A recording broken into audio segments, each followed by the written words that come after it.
On va aller par exemple vérifier que les garde-corps ils sont bien solides, qu'ils sont bien fixés. Analyser chaque détail.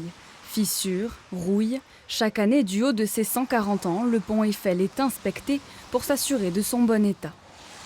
On a 40 équipes sur nos territoires de gens qui ont été formés aux inspections d'ouvrages et qui font ces inspections annuellement.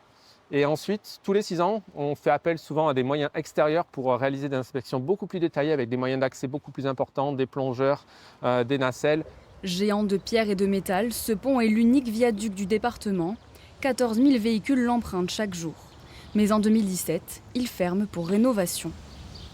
C'est à ce moment-là qu'on se rend compte de la nécessité de ce pont qu'on emprunte tous les jours. Mais il fallait passer par Saint-André-de-Cubzac pour rattraper l'autoroute.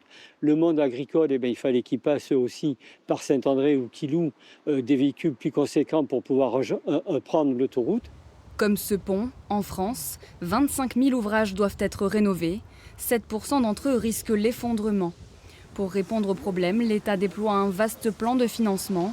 Mais face à l'usure du trafic et du climat, les moyens ne suivent pas. Malheureusement, les fonds à consacrer désormais à la réhabilitation de ces ponts sont beaucoup plus importants que l'argent qui nous a été transféré à l'époque par l'État. Et donc c'est une demande que formule le département de France, avoir la juste compensation des travaux que nous devons désormais exécuter sur nos ponts en France.